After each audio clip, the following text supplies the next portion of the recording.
Hello दोस्तों, नमस्कार, आदाब, सत श्री अकाल। आज आप लोगों के लिए एक नया केस लेकर के आया हूँ। यह जो केस जो आप देख रहे हैं ब्लड प्रोटोजोअल का केस है और ये पशु का टेम्परेचर लिया जा रहा है। टेम्परेचर लेना बहुत ज़रूरी है क्योंकि डायग्नोसिस में उसका बहुत बड़ा महत्व है।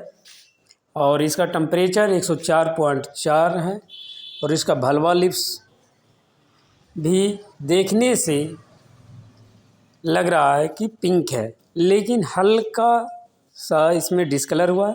और ये लिम्फ नोड वगैरह चेक इसका किया जा रहा है। और ये देखिए इसका बॉडी कोड चेक करें। डायग्नोसिस बहुत जरूरी है। आगे का जो लिम्फ नोड होता है ब्रिस्केट रीजन के पास, उसका लिम्फ नोड चेक किया जा रहा है। और ये इसका आई म्यूकस मेम्ब्रेन चेक किया जा रहा है कि उसका कलर क्या है। आई म्यूकस मेम्ब्रेन का कलर चेक करना बहुत ज़रूरी है।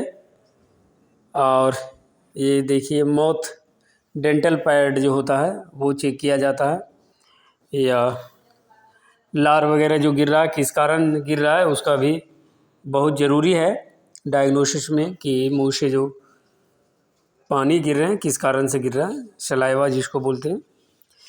और ये सारी डायग्नोसिस करने के बाद जो है आप किसी बीमारी पर आप पकड़ सकते हैं। और पशुपालक से हिस्ट्री ज़रूर लिया करें क्योंकि किसी भी बीमारी का डायग्नोसिस में पशुपालक का हिस्ट्री का बहुत बड़ा योगदान होता है। उससे बीमारी आपको पकड़ने में सुविधाएं होगी, नहीं तो काफ़ी दिक्कत होता है क्योंकि डायग्नोसिस के बिना किसी भी बीमारी के तह तक पहुंचना उतना आसान नहीं होता है जितना देखने में लगता है। इसीलिए जब भी आप डायग्नोसिस करें तो हर पहलू बॉडी के हर पार्ट को जहाँ तक हो सके चेक करने की कोशिश करें, क्योंकि ये बहुत ही ज़रूरी है। क्योंकि डायग्नोसिस के बिना इलाज करने पर पशु ठीक नहीं हो पाता है, बल्कि वो लंबा खिंच जाता है और लास्ट में केस आपके हाथ से निकल जाते हैं, जिसे फिसल जाते हैं और दूसरे के पास चला जाता है। इसलिए डायग्नोसिस पर आप ध्यान दें, क्योंकि मैं बार बार और हर वीडियो में एक भी बात करता हूं कि डायग्नोसिस मेडिसिन से किसी का इलाज नहीं हो सकता जब तक आप डायग्नोसिस सही नहीं कर सकते। डायग्नोसिस रही है उसके बाद आप मेडिसिन का इस्तेमाल करें, बेहतर रिजल्ट आते हैं। और इस पशु का जो गाय है उसको ब्लड प्रोटोजोअल बीमारी है। ब्लड प्रोटोजोअल में 4 से 5 बीमारियां हैं, जिसमें थैलेरिया, सर्रा, एनाप्लाज्मा, बवेशिया और एक कॉक्सिडियोसिस भी होता है। ब्लड प्रोटोजोआ मतलब परजीवी के द्वारा होता है। प्रोटोजोआ का जो हो उसे परजीवी भी बोलते हैं, जो ब्लड में ही पाया जाता है। और ये जू छिचड़ी से एक दूसरे के से फैलता है, क्योंकि इसका ट्रांसपोर्ट का काम जू चिचड़ी ही करता है। इसीलिए आप जब भी डायग्नोसिस करें तो बॉडी में जू चिचड़ी का भी ध्यान रखें कि कहीं शरीर में ये तो नहीं है किसी गाय पशु में, क्यों कि उससे आपको डायग्नोसिस करने में मदद मिलेगा। जब भी डायग्नोसिस करें तो हमेशा आराम से करें और पशुपालक से धीरे धीरे सारे चीज़ के बारे में जानकारी लें। कभी भी लगातार जानकारियां पशुपालक से ना पूछें, उससे पशुपालक बता नहीं पाता। बहुत जगह तो पशुपालक ऐसे भी मिलते हैं जिन्हें पशु के बारे में कुछ पता ही नहीं रहता कि इसे क्या हुआ, कितना चारा खा रहे थे, सडनली आपको बोलेंगे ये चारा बंद कर दी, तो उसमें आपको डायग्नोसिस करने में काफ़ी दिक्कत होगा। लेकिन आपको हर बीमारी का कॉज एजेंट के बारे में जानकारी होना चाहिए। हर बीमारी का जो लक्षण होता है उसके बारे में आपको जानकारी होना चाहिए। ये जो पशु को जो हुआ है वो ओरिएंटल थालेरिया है। थालेरिया में आपका एनोलटा भी होता है, ओरिएंटल भी होता है, मेनिंजाइटिस भी होता है और पार्वा भी होता है। 4 प्रकार के थैलेरिया के प्रोटोजोआ होते हैं, लेकिन इसमें जो है आपका ओरिएंटल थैलेरिया है। पार्वा थैलेरिया में अक्सर देखा जाता है कि लिम्फ नोड एलार्ज हो जाते हैं, बढ़ जाते हैं और टेम्परेचर हाई रहते हैं, लेकिन वो करीब से कम 10 से 15 दिन के लगातार फीवर बने रहते हैं, तब जा कर के लिम्फ नोड एलार्ज होता है।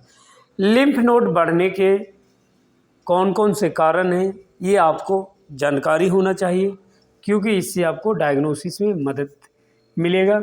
अगर आपको ये पता नहीं है कि लिम्फ नोड बढ़ने का कौन कौन से कारण हैं तो आपको डायग्नोसिस में दिक्कत होगा, क्योंकि उसमें अगर जहाँ थैलेरिया नहीं है वहाँ भी आप लगा देंगे, क्योंकि उसके बारे में आपको ज़्यादा से ज़्यादा जानकारी रखना ज़रूरी है।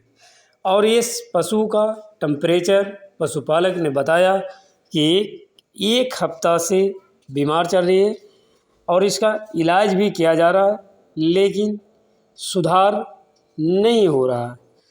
तो इस तरह के केस के इलाज में सबसे बड़ी चीज़ है कि फ्लूइड का इस्तेमाल ज़रूर किया करें। लंबे दिन से बीमार पशु और लगातार इलाज से लीवर पर असर पड़ता है, क्योंकि बिना डायग्नोसिस के इलाज में एंटीबायोटिक का इस्तेमाल ज़्यादा से ज़्यादा होता है, क्योंकि बहुत सारे प्राइवेट को लगते हैं कि आज इस कंपनी का दवा लगाएं, काम नहीं किया तो अगले दिन दूसरी कंपनी का दवा लगाएं तो रिजल्ट आ जाएगा, जिसके कारण लगातार एंटीबायोटिक का इस्तेमाल होता है और लीवर में जो है एनोरेक्सिया में पशु चला जाता है। तो इसीलिए मैं बार बार डायग्नोसिस के बारे में ज़्यादा बोलने की कोशिश करता हूँ, ताकि आप डायग्नोसिस बेहतर से बेहतर करने का प्रयास करें और इस तरह के समस्या या इस तरह के पशु के इलाज के लिए आप अपने नज़दीकी पशु चिकित्सक से ज़रूर संपर्क करें, ताकि अधिक से अधिक पशु को बचाया जा सके और पशुपालन में सहयोग किया जा सके, ताकि पशुपालक को जो पशुपालक पशु को पालते हैं उनकी आमदनी को बढ़ाया जा सके, क्योंकि पशुपालन में पशुपालक के साथ डॉक्टर का भी बहुत बड़ा योगदान है। उसके साथ में प्राइवेट का भी बहुत बड़ा सहयोग होता है, क्योंकि जिस तरह पशु चिकित्सक किसी भी एरिया के जो हैं वो और ये इसका डायग्नोसिस पूरा करने के बाद इस पशु का इलाज किया गया और इस पशु का इलाज इस प्रकार किया गया। इसमें हैवी डोज में फ्लूइड दिया गया। फ्लूइड देना बहुत ही ज़रूरी था। फ्लूइड के साथ ओटी का इस्तेमाल किया गया, सीपीएम का इस्तेमाल किया गया, एनाल्जेसिक का इस्तेमाल किया गया, कॉन्सीफ्लैक्स का इस्तेमाल किया गया। और ये जो वीडियो में जो देख रहे हैं ये पशुपालक के द्वारा 24 घंटे में भेजा गया है। और ये देखिए चारा भर भर के खा रहा है। अगर आप इस तरह के डायग्नोसिस करते हैं तो रिजल्ट आते हैं।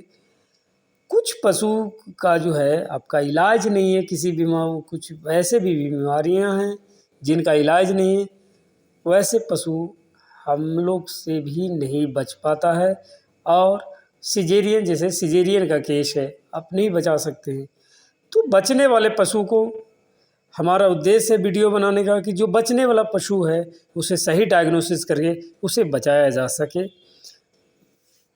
इस तरह के और अधिक जानकारी के लिए चैनल को सब्सक्राइब और लाइक करें। धन्यवाद।